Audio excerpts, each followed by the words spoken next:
Assalamualaikum warahmatullahi wabarakatuh. Waalaikumsalam warahmatullahi wabarakatuh.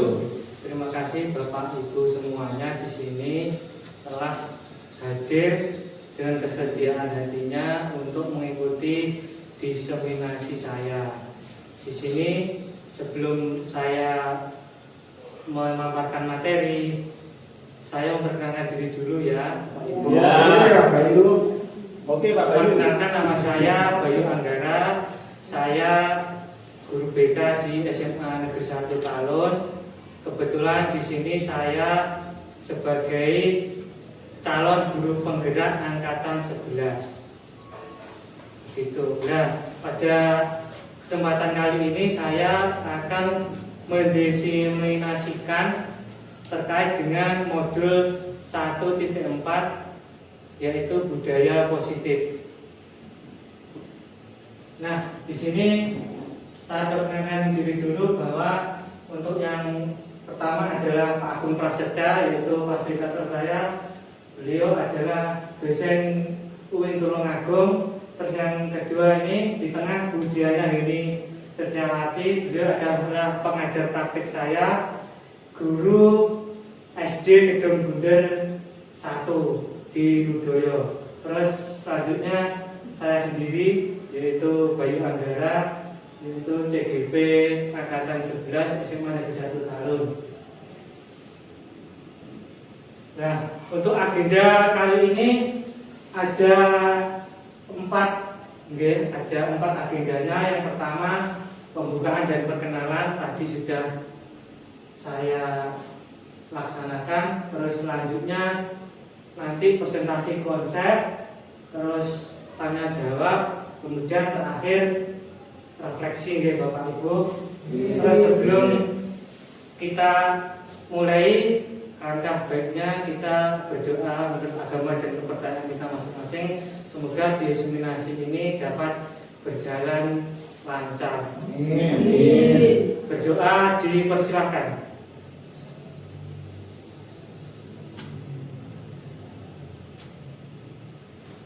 Berdoa selesai.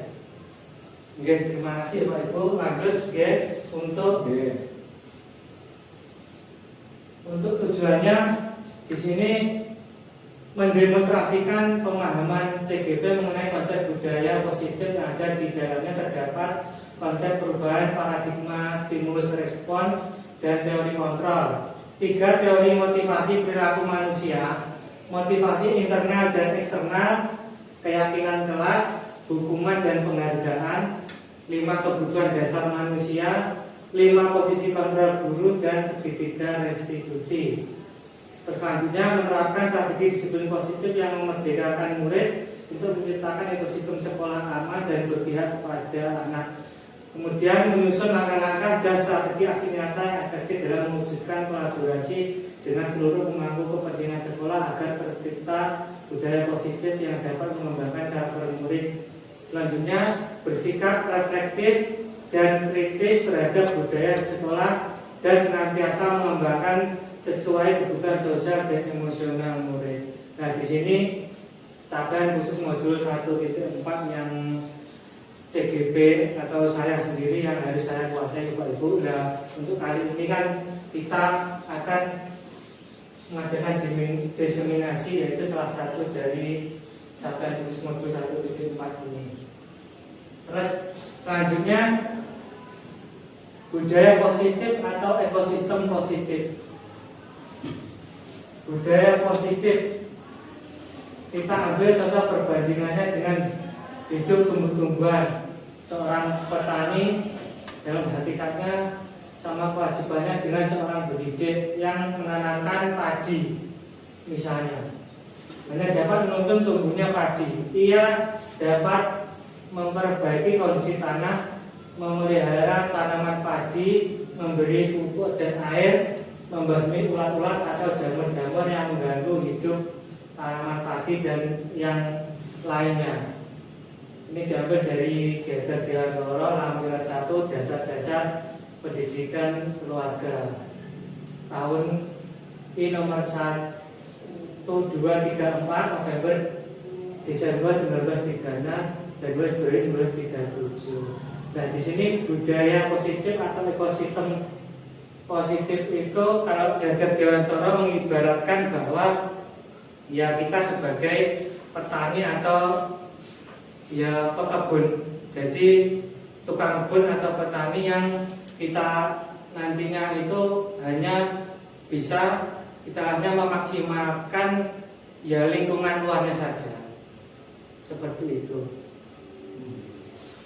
Lanjut. Nah, tentunya dalam pendidikan itu ya dari dulu sampai sekarang itu memang sudah ke arah yang lebih baik ya Bapak Ibu. Di sini ada perubahan paradigma.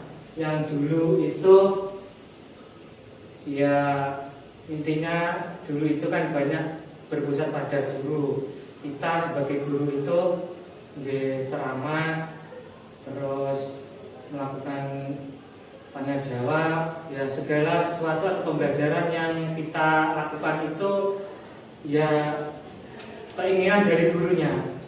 Nah, dari perkembangan itu ya sesuai dengan filosofi pendidikan Ganjar Dewantara bahwa perubahan paradigma itu sekarang kan berpusat pada murid, yaitu bahwa ya kita sebagai guru harus memfasilitasi murid sesuai dengan kodrat zaman dan kodrat anak, seperti itu.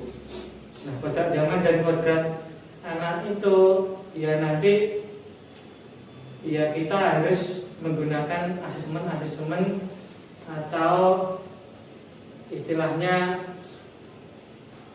pendekatan bahwa hal itu penting kita lakukan supaya murid itu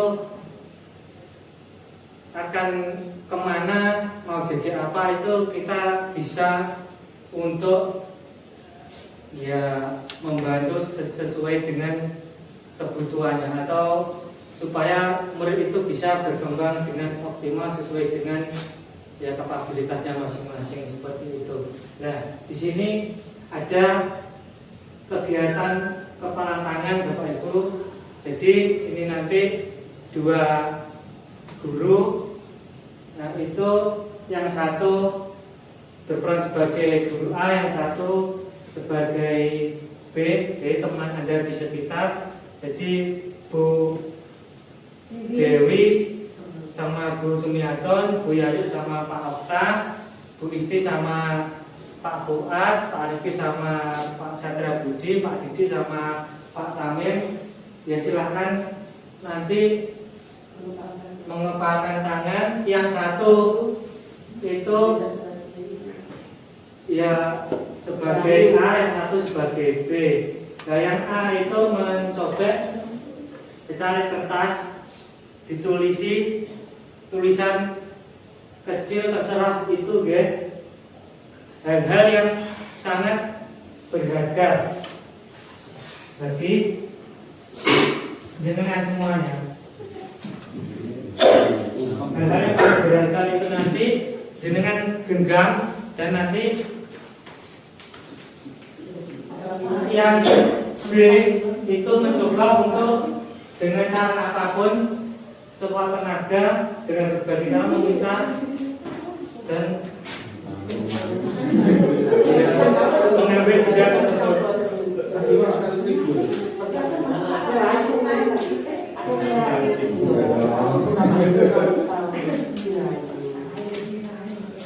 Bisa merayu, bisa menghardik, bisa memasak, silahkan. Bapak Ibu nanti silahkan ditunjuk atau suit. Yang A itu siapa, yang B siapa, monggo silahkan sebut.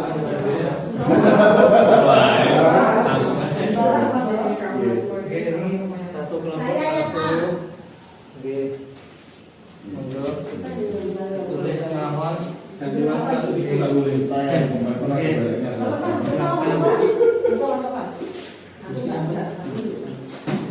ini saya menyediakan pulpen.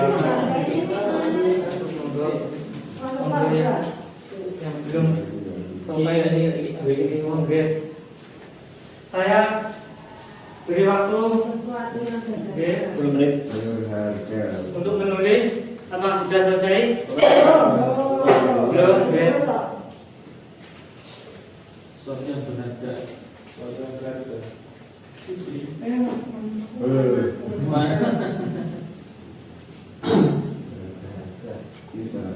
Mas program.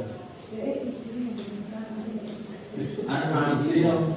Pertama. Untuk yang tuliskan sesuatu yang berharga bagi diri dan semuanya, silahkan. Terus genggam erat sekali, jangan sampai lepas. Untuk yang B itu lepas. Nah, yang B itu silahkan untuk membujuk, merayu, menghardik atau ya silahkan sesuaikan dengan ya strategi dengan masing-masing supaya bisa melepas niku, melepas apa yang terjadi beriki jangan sampai lepas itu. Oke, bisa dimulai ya. 1, 2, 3, monggo silakan.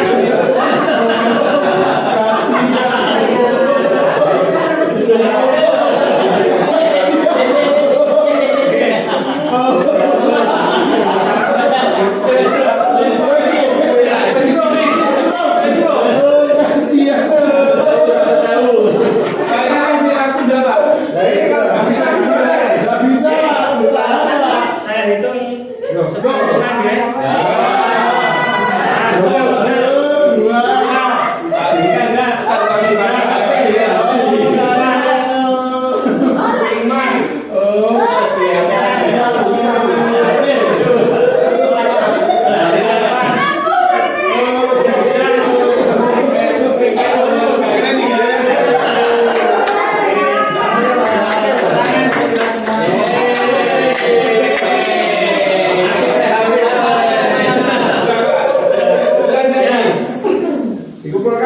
sudah bisa siapa guys? Ini dengan keluarga saja. Pak Tamim sama Pak Fuad. bukan Pak Fuad silakan dibuka. 1, 3, 4, 5. Isinya.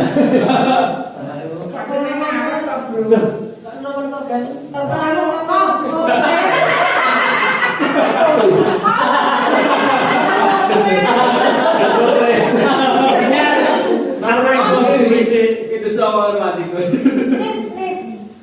Itu nip nama Masalah kok. 17 merdeka artinya. Butuh kemerdekaan gitu. Oke. Jadi untuk merdeka belajar. Pak Fuad bagaimana caranya Bu Isti bisa memberikan Tadi dirayu dari kanan ke kiri atas ke depan. Kalau nggak mau saya keluar ya. satunya bentar. Oke. Terima kasih Pak Fuad. Pak Tamim. Hasil juga dungani. Ini gimana? Semuanya satu terus saya kasih HP. Akhirnya dikasih. Jadi banyak dengan Sesuatu yang berharga. nanti HP-nya dikembalikan apa dibagikan rencananya? Saya nggak tahu ikhlas ya. Sampai itu ya Pak. Kayak gini. Sangat bagus. Gitu. Itu ya. iPhone, belajar iPhone. Lanjut. Lanjut ya. Oke. Jadi kegiatan kegiatan tersebut Bapak Ibu itu berhubungan dengan yang namanya ilusi kontrol atau perubahan paradigma teori kontrol. Guru mengontrol murid, kritik dan memberi orang merasa bersalah dapat memuatkan karakter. Semua pemuatan positif, efektif dan bermanfaat. Orang dewasa memiliki hak untuk memaksa. Yang pertama, guru mengontrol murid. Apakah boleh Pak Ibu guru mengontrol murid? Boleh. Boleh. Jadi Boleh. kacau. Iya,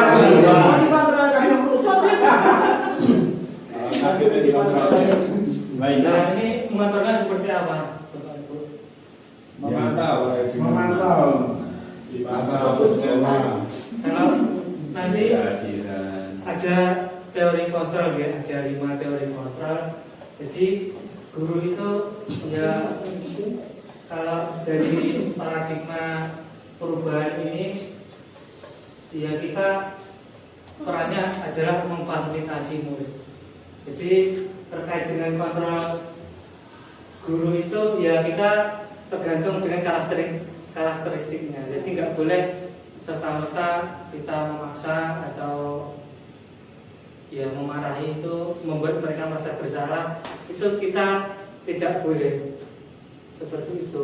Terus selanjutnya kritik dan membuat orang merasa bersalah dapat menguatkan karakter. Nah ini tadi yang seperti saya katakan tadi bahwa ini kan terkait dengan teori kontrol tadi.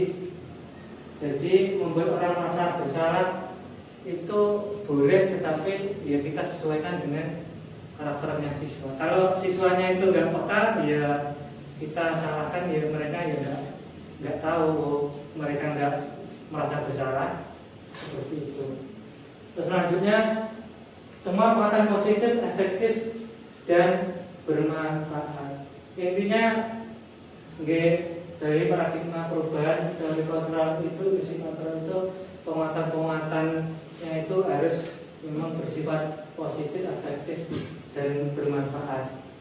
Nah ini orang dewasa memiliki hak untuk memaksa. Apakah kita boleh memaksakan kehendak kita kepada murid untuk paradigma pendidikan atau teori ya belajar dewasa itu kita tidak boleh. Tidak memaksa murid untuk seperti itu tidak boleh. Kalau gitu. Kalau siswanya tetap membantah Ya nanti kita ajari di sini ada teori kotor bagaimana caranya.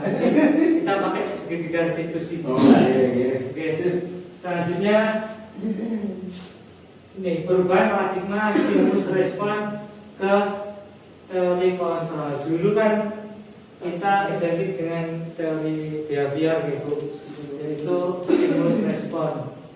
Ada stimulus respon itu teorinya Pavlov, Piaget dan lain sebagainya. Nah sekarang ini paradigma baru lebih ke teori kontrol.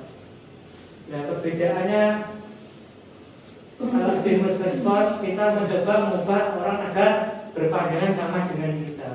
Kalau teori kontrol kita berusaha memahami pandangan orang lain tentang dunia.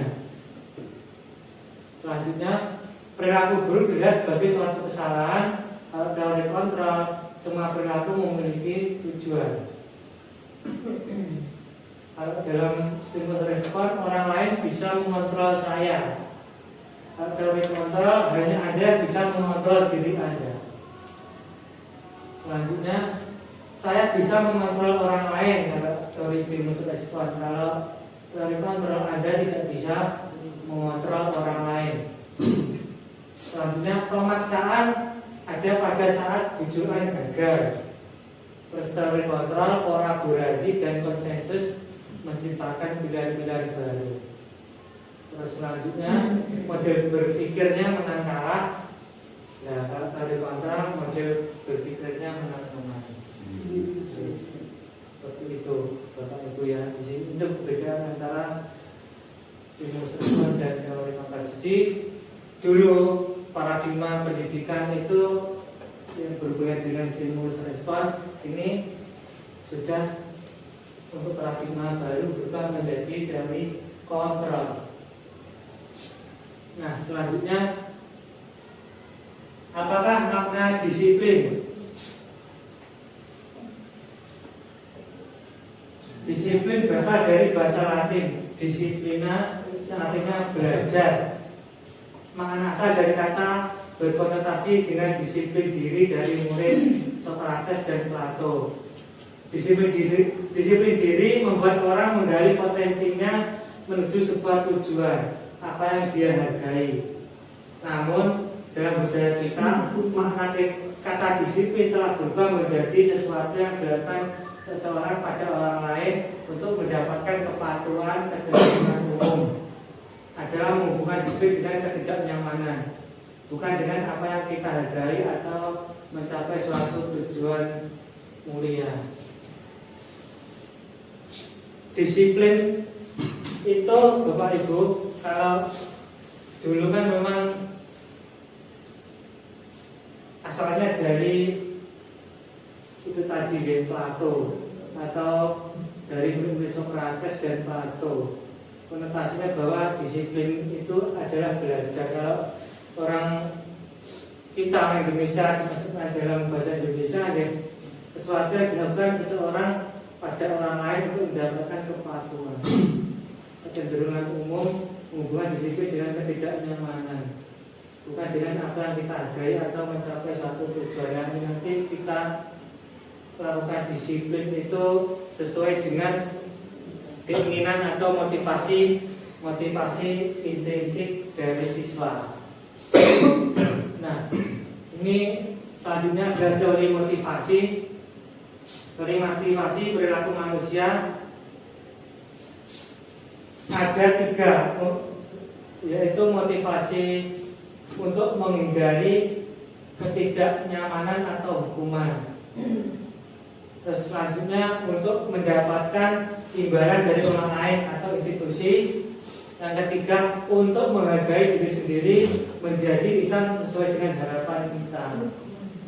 Nah, untuk yang pertama itu adalah motivasi eksternal, yang kedua itu motivasi eksternal juga, yang ketiga itu termasuk motivasi internal atau motivasi tujuan disiplin positif. Jadi dari motivasi manusia itu ada 3, ya. Nah, biasanya kalau orang dewasa itu ya harapannya motivasinya itu dari dalam diri atau motivasi internal.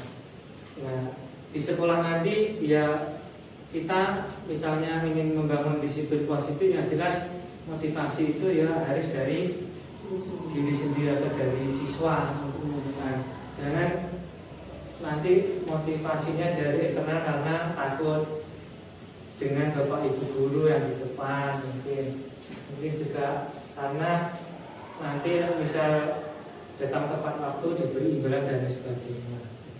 Seperti itu. Baterainya sebentar. Dites dulu Mas. Sudah sampai tujuan. Orang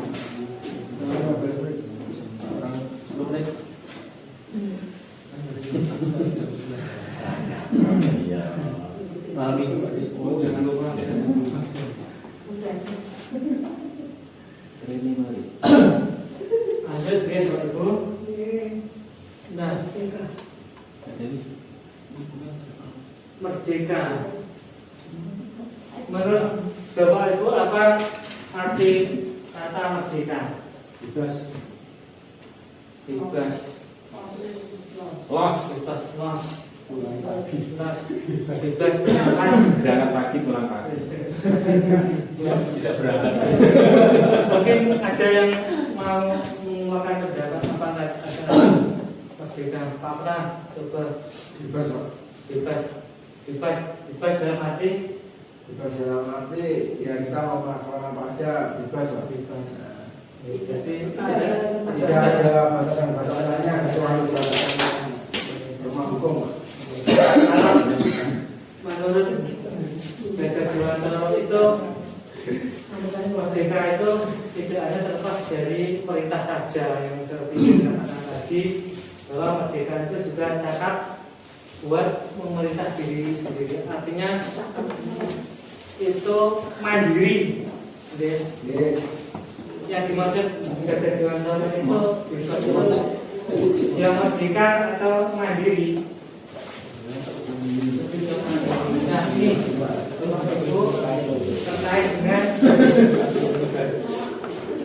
Jadi di tahap Jadi kami nangkep. istilahnya kita membentuk kebebasan tadi ini yang lingkaran kuning ini kan peraturan kelas, terus yang levelnya paling low, terus yang selanjutnya lebih bisa keyakinan kelas nanti bisa. Jadi peraturan kelas itu dibuat ya oleh gurunya itu. Terus kalau keyakinan kelas itu dibuat bersama-sama. Jadi seluruh siswa juga gurunya sebagai ya fasilitator. Terus lingkungan positif. Jadi lingkungan positif itu ya yang ada di situ ya mematuhi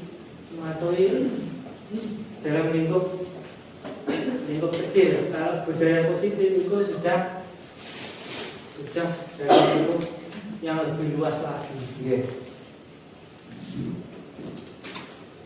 Lanjut,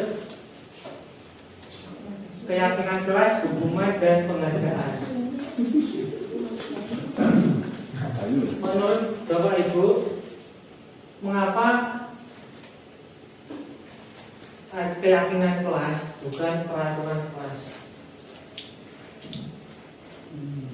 Mengapa harus di kelas itu kita harus membuat keyakinan kelas bukan peraturan saja? Bukan peraturan kelas yang lebih baik itu di kelas itu kita kan pasti ada hal-hal yang perlu dipatuhi ya, supaya pembelajaran yang kita laksanakan ini supaya bisa berjalan dengan lancar ya.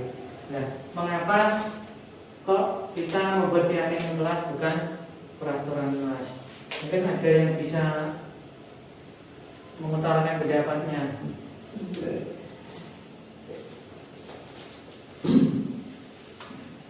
Oke. Mengapa? Keyakinan dan peraturan. Kalau yakin tidak akan dilanggar. Kalau aturan akan untuk dilanggar. Kalau keyakinan kelas itu dibuat berdasar kesepakatan bersama antara wartawan dan gurunya, sehingga muncul dari kesadaran. Nah, kalau sesuatu itu berdasar kesadaran, pelaksanaannya itu ya enak, enjoy, sehingga hasilnya didapatkan bersama-sama. Kalau bantuan itu yang membuat dari atasan semua tanpa memperhatikan bagaimana karakter dari aktivitas itu, sehingga banyak semacam keterbatasan, keterpaksaan. Sehingga kalau masyarakat nggak enjoy, hasilnya nggak maksimal. Betul sekali Bu Isti. Bisa. Langsung teman Bu. Jadi tadi saya mau mengatakan seperti itu, Bu Isti sudah lengkap sekali. Jadi mengapa keyakinan kelas bukan peraturan kelas?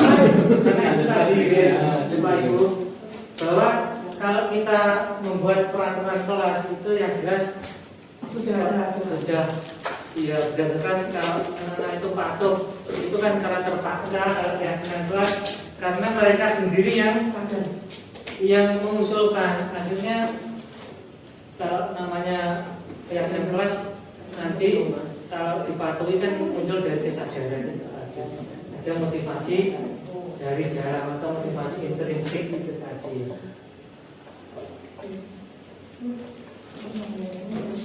Sudah paham ya Pak Ibu, ini saya jelaskan lebih lanjut karena keterbatasan waktu. Nah, di sini dari bagian A dan B, mana yang merupakan keyakinan kelas? Dari A itu tekad dari wanita persatuan, terus yang B kesepakatan kelas. Sama-sama kesepakatan mengadakan tepat waktu, mengucapkan salam, menjaga kebersihan, berdoa sebelum dan setelah kegiatan aktif dalam pembelajaran. Dan tertib yang B, kami guru dan murid yang saling menyayangi, kami murid yang semangat belajar, kami murid yang peduli dengan teman-teman. Yang D. Yang B Bapak. Kenapa sih? karena disepakati anggota kelas dan guru. Karena hati Pak. Jadi di Karena ada kaminya. Iya. Ada. Kalau tim grup Pak. oke, kalau dari kata-kata kan panjenengan sudah bisa tahu ya, kami itu kan memang dua jasa. Jadi dua orang berbeda.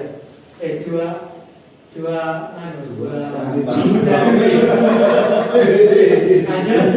ini enggak untuk mendalami kegiatan keyakinan kelas itu ada caranya juga, yaitu dengan tabel T dan tabel Y.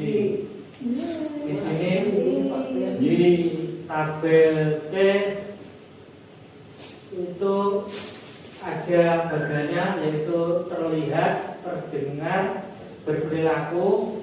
Terus tabel Y tampak seperti, tidak tampak seperti. Terus di sini misalkan hormat, kami meyakini bahwa sangat penting untuk menghormati semua orang yang dan barang milik orang lain. Nah, di sini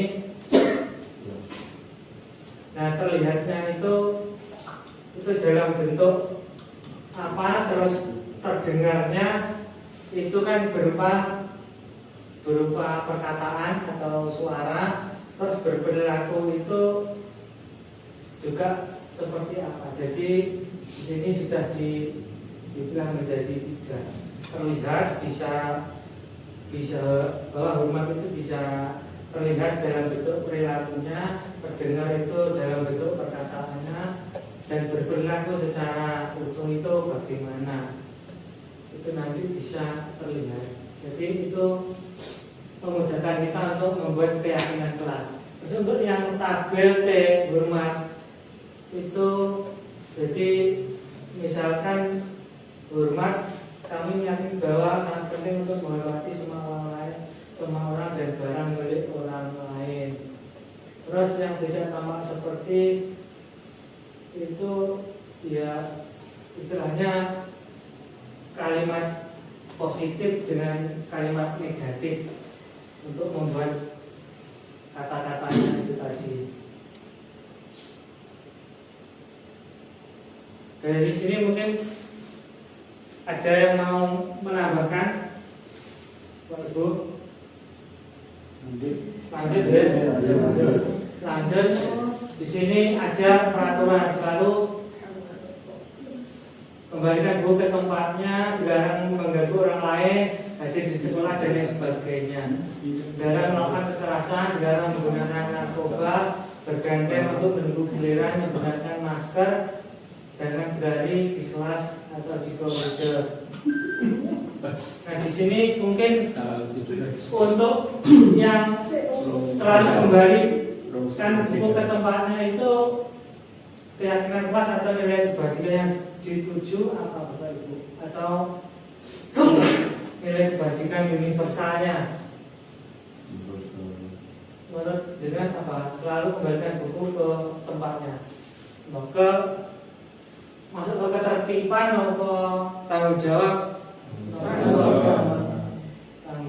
terus dilarang mengganggu orang lain, saling menghargai atau saling menghormati, terus hadir di sekolah 15 menit sebelum pembelajaran dimulai, itu kedisiplinan atau ketertiban. Itu dilarang melakukan kekerasan, itu keamanan. Terus dilarang menggunakan narkoba, mungkin kesehatan, bergantian atau menunggu giliran, itu budaya antri kesadaran, gunakan masker, ya mungkin kesehatan, jangan berlari di kelas atau koridor, mengganggu orang lain di kesopanan. Jawabannya langsung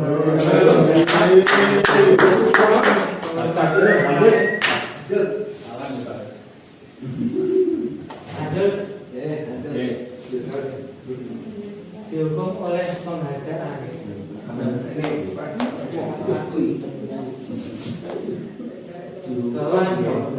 Bahwa penghargaan itu ya ada efeknya, itu ternyata bahwa memberikan reward itu ada efeknya. Menurut teori adalah efeknya atau pengaruh jangka pendek dan jangka panjang. Penghargaan itu menghukum, penghargaan itu mengurangi ketepatan, penghargaan itu tidak efektif, penghargaan itu merusak hubungan. Jadi misalkan kita memberikan penghargaan ke si A, nanti si A itu akan ya merasa dirinya itu nanti dia dulu sudah mendapat penghargaan, kalau tidak mendapatkan lagi untuk kesempatan kedua dia akan merasa dia terhukum atau terhakimi. Terus penghargaan itu mengurangi ketepatan, penghargaan tidak efektif, penghargaan merusak hubungan. Dari sini ada pertanyaan Bapak Ibu, mungkin ya penghargaan merusak hubungan, ya nanti misalkan ada ya merusak hubungan antara yang memberi dan yang diberi, atau misalkan siswa itu diberi penghargaan yang tidak sama, otomatis ada kecemburuan, itu nanti akan merusak hubungan. Selanjutnya terkait dengan hukuman atau konsekuensi.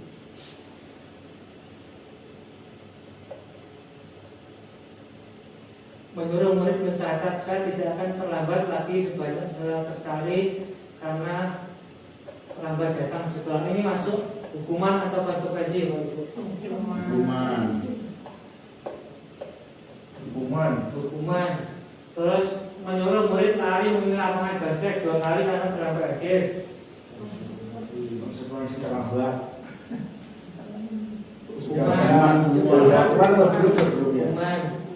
Terus meminta murid besar sebanyak 15 kali karena ke sekolah tidak pakai masker.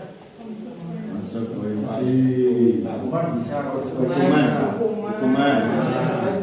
Meminta murid mengganti kertas tugas teman yang coret-coret. Konsekuensi. Meminta murid membersihkan tumpahan air di meja karena tempat Konsekuensi. Meminta murid tidak Konsekuensi. Kuncinya apa? murid lari di lapangan basket. Hukuman. Next konsekuensi.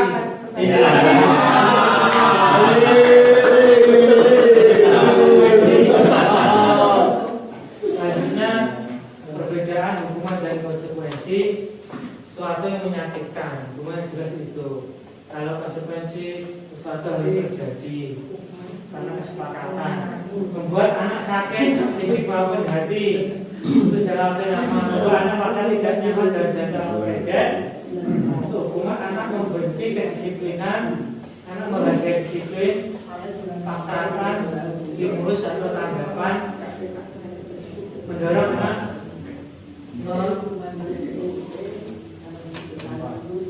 menyakiti, anak belajar untuk menyembunyikan kesalahan, anak belajar untuk mematuhi peraturan, merasa marah, rasa besar, dipermalukan, rasa tidak dihargai, kehilangan hak, dibuat tidak nyaman, diasingkan sementara, atau time out.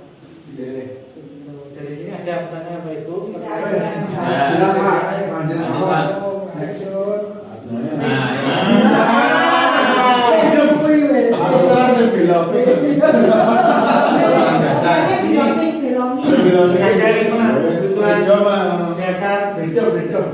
manusia yang utama itu yang pertama itu ya bertahan hidup, terus belonging kasih sayang, cinta, fun itu kesenangan, power itu kekuasaan, terus freedom kebebasan.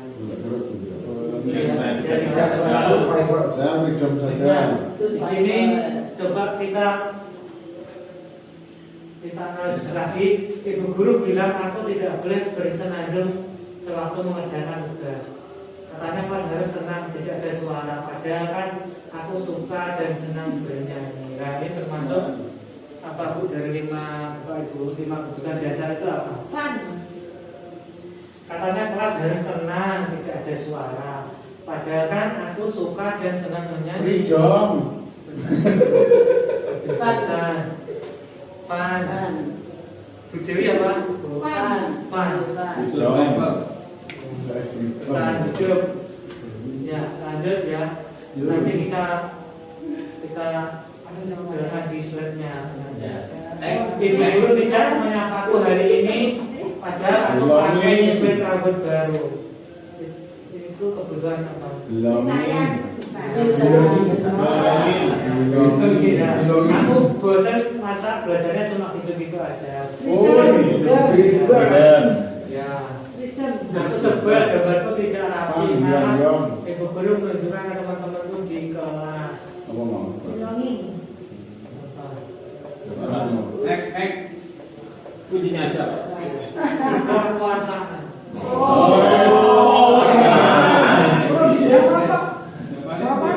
Siapa nih?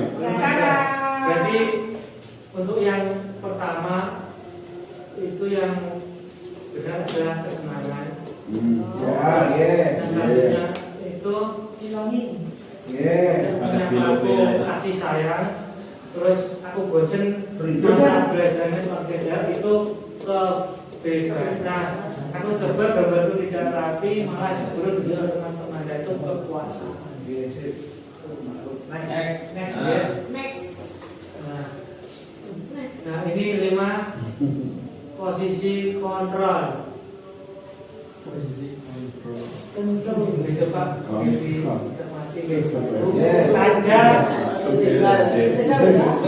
Ada 5, yaitu penghukum, pembuat merasa bersalah, teman, pemantau, manajer. Nah di tiap 5 posisi kontrol masing-masing itu ada ciri-cirinya.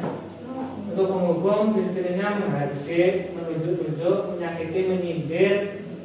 Misalkan kalau kamu tidak melakukannya, awas ya, rasakan. Terus hasilnya memberontak, menyalahkan orang lain, berbohong. Kaitannya dengan dunia berkualitas, murid mengatakan guru di luar dunia berkualitas. Murid berkata, berikan saja nanti juga marah-marah. Terus dampak pada murid mengalami kesalahan. Pembuat merasa bersalah, berceramah dan mengatakan seharusnya ibu kecewa. Guru berkata, kamu seharusnya sudah tahu, ibu lelah sekali mengatakannya, ibu stres. Terus hasilnya menyembunyikan, menyangkal, berbohong. Murid mengatakan guru di dalam dunia berkualitas. Maafkan saya. Murid berkata seperti itu, terus dampaknya merasa rendah diri. Untuk teman, membuat guru berkata atau membuat alasan untuk muridnya. Guru berkata, ayolah lakukan demi ibu, masa kamu tidak mau? Ingat, tidak, ibu pernah bantu. Hasilnya ketergantungan, dengan dunia berkualitas, meletakkan guru di sebagai orang yang sangat penting di dunia berkualitas. Saya pikir bapak, ibu, teman saya ternyata begitu. Terus dampak pada murid lemah, tidak mandiri atau tergantung. Untuk pemantau, menghitung dan mengukur apa peraturannya. Terus hasilnya misalkan diri bila diawasi, katanya dengan dunia berkualitas, meletakkan guru atau peraturan dan hukum di dunia berkualitas. Murid berkata, berapa banyak bintang yang saya harus peroleh, berapa halaman yang harus saya tulis. Dampak pada murid menyebarkan pada sanksi atau hadiah untuk dirinya. Terus ini posisi kontrol manajer itu mengajukan pertanyaan-pertanyaan apa yang kita yakini, apa yang bisa kau kerjakan untuk berat masalah ini, kemampuan pribadi, mengatakan dirinya sebagai individu dalam dunia berkualitas. Berkata bagaimana caranya saya bisa memperbaiki keadaan, terus mengevaluasi diri, bagaimana cara memperbaiki diri. sini ya kita sebagai seorang guru itu ya posisi yang harus kita buat untuk mengajar dia posisi sebagai manajer. Lanjut. Nah, di sini di mana posisi Anda setelah melihat tabel itu sebelum belajar modul disiplin positif? Bagaimana perasaan Anda saat itu? Di mana posisi Anda pada saat itu? Bagaimana perasaan Anda pada saat itu? Nah, ada yang bisa untuk menjawab salah satu, monggo. Di mana posisi Anda sebelum melihat itu tadi, bagian tadi, posisi penghukum yang sering menghukum, posisi menyalahkan murid, Penghukum. Menyalahkan murid. menyalahkan murid, paling penghukum. Mungkin karena sebagai siswa penghukum. Bagaimana perasaan Anda pada saat itu ketika menghukum? Ketika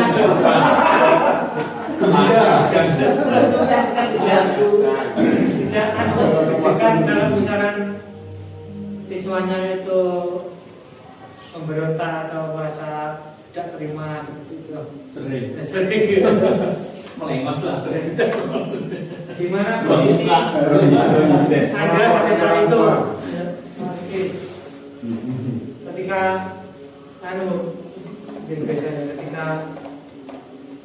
menerapkan peraturan gitu, biasanya kan di depan itu biasanya menjadi tatib, jadi melihat atribut siswa.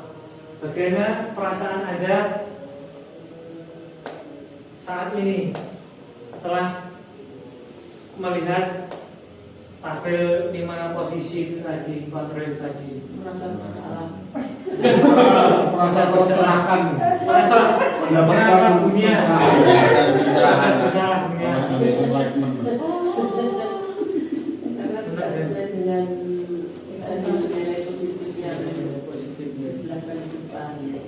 Harusnya posisi kontrolnya sebagai nomor yang paling bagus dari 5 untuk nilai.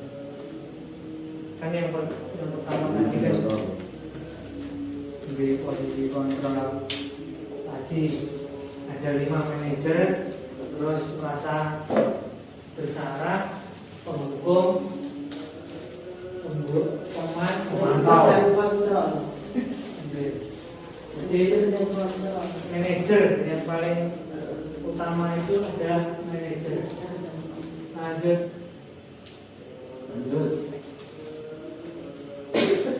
Dari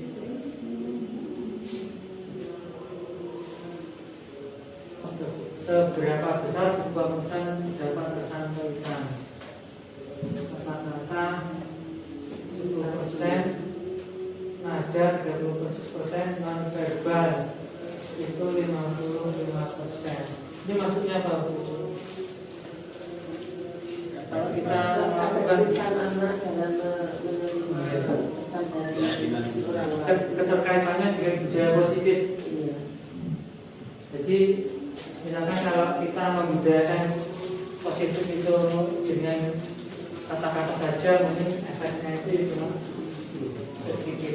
Kalau dengan nada suara saja mau kontak misalnya itu mungkin dampaknya cuma ya 30%. Kalau kita memberikan contoh atau perilaku itu efeknya sangat banyak karena bisa menimbulkan motivasi intrinsik itu tadi pada siswa kita.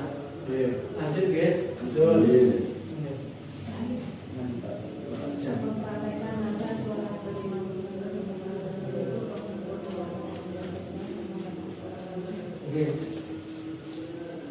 Kegiatan ada suara. Kita Bapak Ibu di sini ya. Bersama-sama pada hitungan ketiga mempraktikkan nada suara kelima posisi kontrol dengan pasangan Anda. Ini pasangannya tadi gitu. Jadi satu itu sebagai ya sebagai pengukur, pembuat orang main masa bersalah, teman, pemantau, manajer, semoga nanti secara bergantian. Contohnya Contohnya nanti, nah ini bisa bisa merefleks itu loh.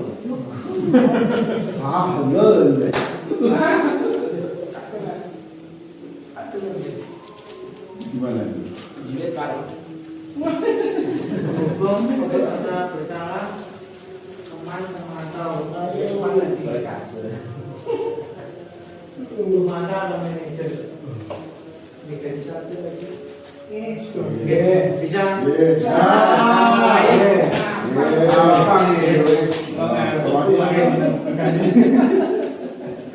Aku senang mas. Satu-satu. Maju deh Pak. Maju. Satu-satu. Mbak Dewi bentanan. Untuk penghukum, monggo silakan. Bu sama Bu Sinyatur. Bu Dewi lah Salah satu. Pemaliknya yang ada lagi putih. Walap. Yang parkir kan. Yang Penghukum. Bosi ya. Nyata-nyata lagi. Nyata-nyata lagi. Jadi guru. Yang maju boleh pulang loh ini.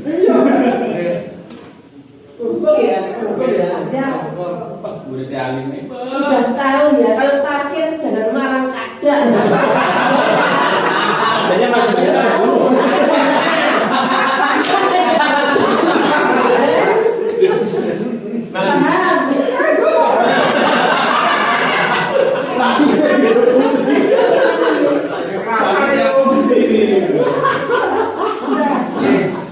Ini karena 10% ini Bu masuknya cuma Orang lain merasa bersalah. Oke. Bentanan. Mas Serta karo anu. Aku pesan. Tapi atau Panitia. Oke. Berarti topiknya mau parkir aja ya. Oh iya. Itu lihat teman-teman itu yang satu sekarang lama sekali ternyata masih terhambat karena sampai parkir motor tidak sesuai. Sehingga tidak sama sekali. Seperti itu. Ya.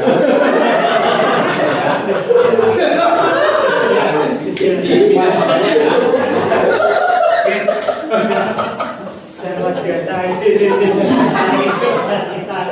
Kemudian juga Pak Okta sama Budayu posisi sebagai teman. Jadi Pak, jadi posisinya anu sejajar. Oke.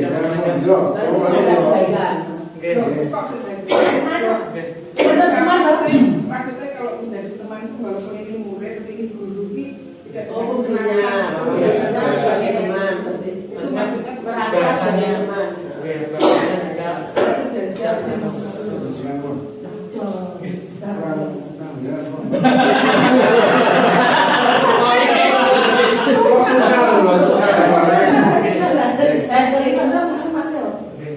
Lebih mas Bay. aku sebagai Ini loh Pak Bi. Nah, lu selamat ulang tahun. Oke, monggo. Ulang tahun dulu. Ya, ya.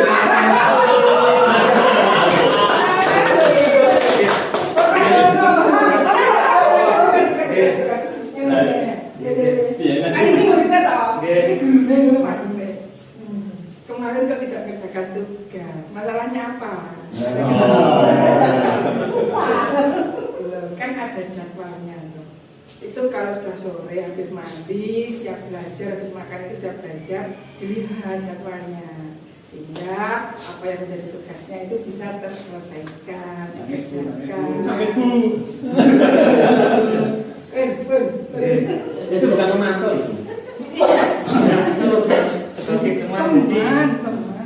bahasanya itu enggak terlalu kaku. Enggak imbang. Posisinya itu ya guru sebagai guru dan siswa, tapi tidak kaku secara Ikut.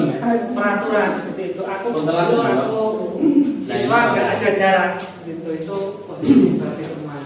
Terus selanjutnya pemantau atau manajer, monggo Pak Fuad dengan Pak Amin, monggo silakan ditotokkan. Kumpul di pantai dengan Berarti manajemen pakai kopiah. Lah manajemen pakai kopiah.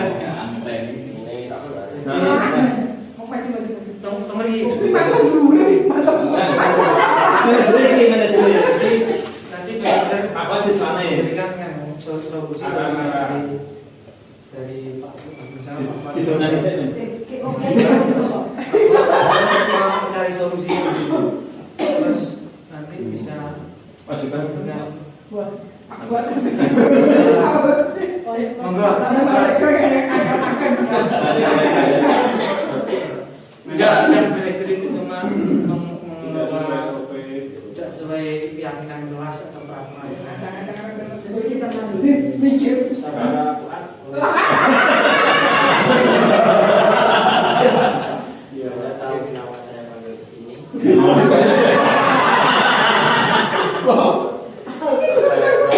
Apa yang kurang dari Anda? Kemarin saya sudah datang pagi loh Pak.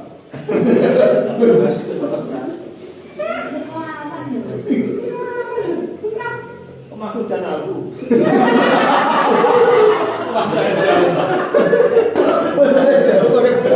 Pak Fuad belum buat tugas. Menganu kemarin tugasnya Mami buat ada saya kerjakan gitu. Kenapa kok hanya tugas saya? Saya nggak suka dengan kamu. Bapak turun menyaksikan sih.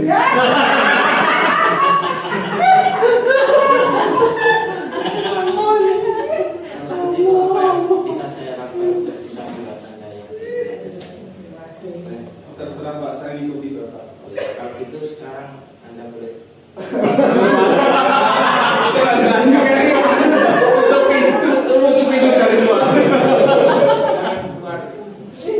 Terus Pak Fuad dikasih solusi untuk bagaimana Untuk ke depan berarti apa yang perlu diperbaiki? Sehingga terkait ketertiban terutama mengumpulkan tugas. Ikut Pak. Nah, itu tidak. Itu merdeka, Pak. jadi supaya tepat waktu akan dilakukan. Kalau begitu untuk selanjutnya kalau lebih diperhatikan, kalau saya WA Dibaca saja. kalau sama Anda pribadi, karena begitu saya sayangnya kepada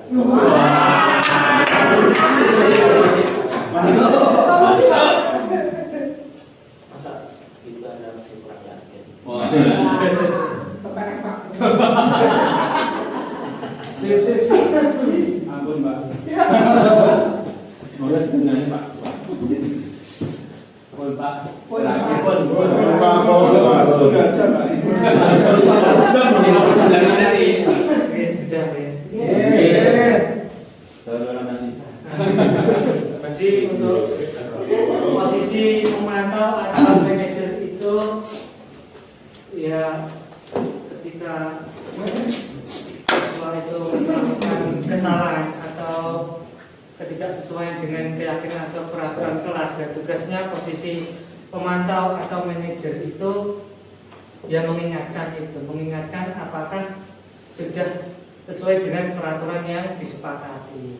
Nah setelah itu nanti siswa diajak untuk berdiskusi bagaimana caranya untuk dia mencari solusi supaya dia bisa mematuhi peraturannya tersebut kembali. Seperti itu intinya posisi pemantau atau manajer. Ya, Begitu deh Bapak Ibu. Alhamdulillah. Keempat tadi ya semuanya sudah bisa praktek dengan baik. Untuk posisi manajer teman-teman agak rumit, jadi ini perlu latihan sedikit. Ya. Itu. Nah, di sini Pulang Pak Pak.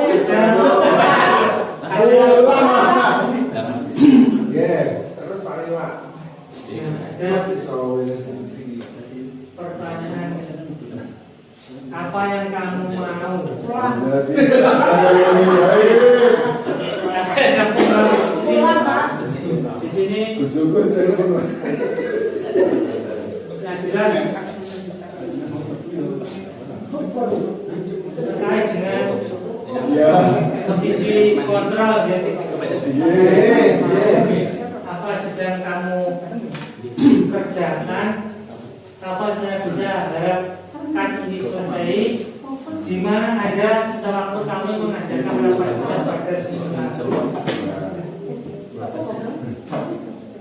Pertanyaan-pertanyaan itu ya terkait dengan 5 posisi kontrol tersebut.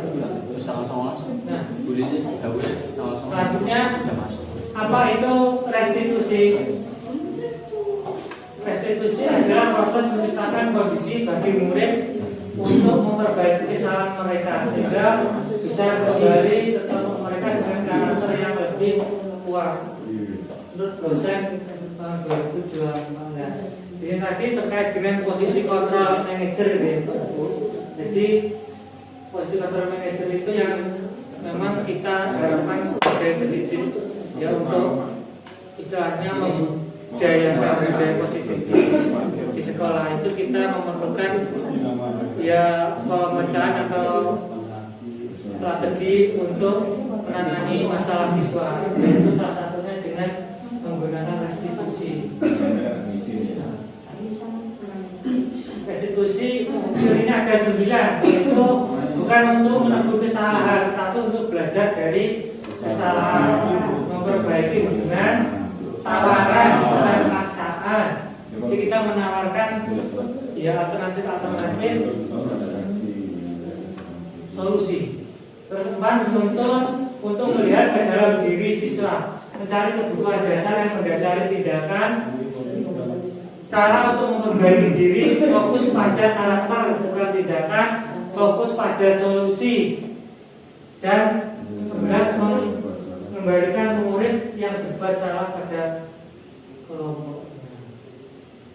Nah ini yang dikenal dengan tekniknya itu segitiga restitusi, yang tiga tahapnya yaitu validasi tindakan yang salah, menanyakan keyakinan, dan menstabilkan identitas. Ada 3 restitusi. Bisa diamati itu. Pada sedangkan kamu tentu punya alasan mengapa lakukan itu. Ada kesalahan efektif bukan yang kamu butuhkan. Setiap orang pasti pernah melakukan kesalahan. Kamu bukan satu-satunya yang pernah melakukan ini dan lain sebagainya. Selanjutnya menstabilkan identitas. Di sini fungsinya untuk membuat murid yang merasa gagal karena berbuat salah menjadi memiliki pandangan positif terhadap dirinya. Guru berkata, berbuat salah itu hal yang manusiawi, tidak ada manusia yang sempurna. Bapak Ibu juga pernah berbuat salah, kita pasti bisa menyelesaikan permasalahan ini. Bapak Ibu tidak tertarik untuk mencari tahu siapa yang benar dan siapa yang salah. Bapak Ibu tertarik untuk menyelesaikan masalah. Kalau kamu menyalahkan diri sendiri terus menerus, apa kamu bersikap baik pada diri sendiri? Ini salah satu pertanyaan-pertanyaan yang nanti bisa jenengan ajukan ketika ya dalam tahap menstabilkan identitas dalam segitiga restitusi. Selanjutnya validasi tindakan yang salah. Setelah itu tadi ya, kita selanjutnya menanyakan ini Pak Ibu, pada tindakan yang salah ini guru berkata kamu bisa saja melakukan hal yang lebih buruk, tapi kamu tidak melakukannya kan. kamu pasti punya alasan untuk mengapa melakukannya. Apa yang penting bagi kamu boleh tetap berusaha menjadi sikap itu, tapi bahkan sikap yang lain yang baru. Maka kamu belajar cara lain untuk mendapatkan yang kamu butuhkan tanpa harus mengukur. Apakah yang kamu melakukan dengan lebih baik besok? Nah ini biasanya kalau saya Bapak Ibu menanyakan alasan mudah itu untuk yang tahap pada tindakan. Kamu pasti mempunyai alasan mengapa melakukan tindakan seperti itu. Biasanya saya tanya mengapa. Itu ya kalau yang pada tindakan itu mudah untuk diingat dan dilakukan. Nah yang selanjutnya menanyakan keyakinan ini yang terakhir bahwa ya anak-anak disuruh untuk ya mencari melihat kesalahannya dan nanti mencari solusi. Guru berkata, apa nilai yang kita potret di kelas kita, apa nilai-nilai kebajikan, apa kelas yang ideal seperti itu, kamu ini jadi anak seperti apa yang kamu rasakan ketika kamu makan itu, kamu jadi orang seperti apa. Jadi pertanyaan yang terakhir untuk meyakinkan keyakinan mereka itu dibenturkan dengan ya nilai-nilai kebajikan atau nilai-nilai universal, aturan-aturan atau keyakinan-keyakinan yang ada di kelas atau yang kita sepakati, nilai kesopanan, nilai-nilai yang memang ya nilai-nilai yang bagus seperti itu. Lanjut. Nah ini Bapak Ibu pertanyaan-pertanyaan atau intervensi dalam 30 detik yang bisa membantu kembali ke tujuan semua dengan cukup singkat, memakai cara-cara non-konfrontatif, tidak istilahnya menyerang. Dan ini apakah kamu ingin berbuat lebih baik? Apakah hari ini kamu sedang menjadi orang yang sedang kamu inginkan dan seterusnya? Ini apa saya inginkan? banyak sekali. Ini nanti bisa di-copy ya Pak. Nah, sudah selesai. Jadi Alhamdulillah. ya begitu kan Pak Ibu terkait dengan terkait dengan disiplin positif. Jadi dari awal tadi menjelaskan tentang paradigma perubahan dari pendidikan yang berpusat pada guru menjadi pendidikan yang berpusat pada murid. Teori kontrol itu yang tadi itu awalnya stimulus respon menjadi teori kontrol. Terus selanjutnya motivasi, terus selanjutnya tadi kebutuhan dasar manusia, terus teori kontrol guru tadi ya. Terus kemudian terakhir segitiga diskusi, terus refleksi. Hal apa yang dapat mengubah paradigma saya? Hal baru apa yang mengubah pandangan saya setelah mendengar penjelasan tadi ya Bapak Ibu? Apa yang mengubah hal baru apa yang tadi dengan pahami yang mengubah paradigma pandangan-pandangan?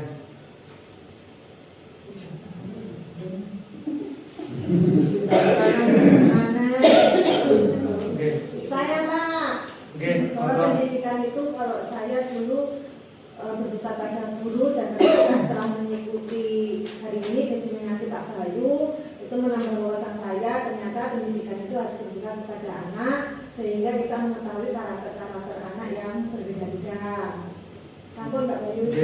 Terima kasih Bu Dewi. Berarti ya paradigmanya berubah ya. Yang jelas yang dari paradigma lama berpusat pada guru menjadi berpusat pada murid. Terus selanjutnya perasaan apa yang muncul selama mengikuti diseminasi ini, khususnya mengenai makna disiplin dan motivasi intrinsik tadi. Kak Boyu.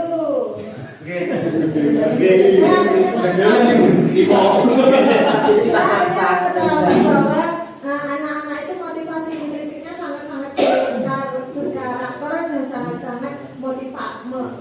sangat-sangat inovasi.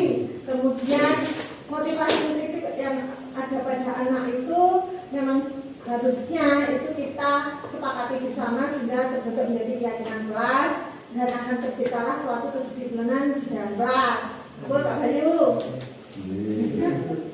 Sebenarnya Bapak Ibu sudah paham, sudah jelaskan ke Bu Dewi bahwa tadi ya kita perlu Bapak Ibu memunculkan motivasi intrinsik dari dalam siswa untuk ya supaya siswa itu melakukan kegiatan atau melakukan sesuatu hal atau pembelajaran itu ya sesuai dengan apa yang dianutnya atau keyakinan-keyakinannya.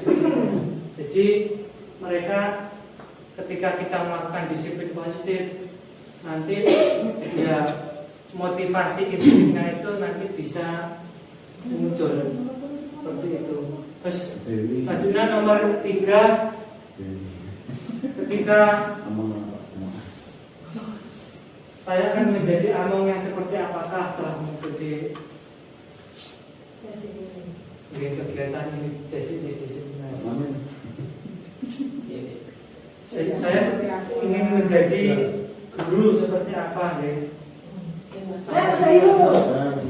Saya akan menjadi among atau guru yang mengibaratkan bahwa saya ini adalah seorang petani, di mana saya akan menanam suatu benih atau bibit pada satu tumbuhan, di mana bibit itu sebelum saya tanam saya akan membutuhkan lahannya harus saya olah dulu, lahannya harus saya beri suburan dulu, kemudian beri pembentuk tanah dulu, begitu juga nanti bibit itu ketika saya tanam saya akan memberikan perlakuan pada bibit itu yang akan saya terapkan di dalam kelas Pak Bayu. Terima kasih. Mantap sekali. Mantap sekali.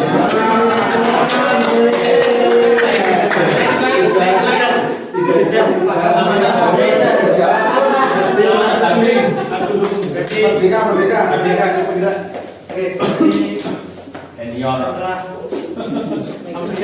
ini saya kira setelah program yang kita laksanakan Bapak Ibu semua sudah paham semua. Alhamdulillah saya di sini Bapak Ibu. Terus untuk sebelum kita akhiri Bapak Ibu ya baiknya kita kegiatan ini dengan berdoa agama dan kebutuhan itu masing-masing.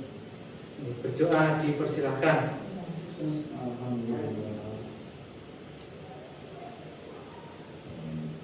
Berdoa selesai. Alhamdulillah.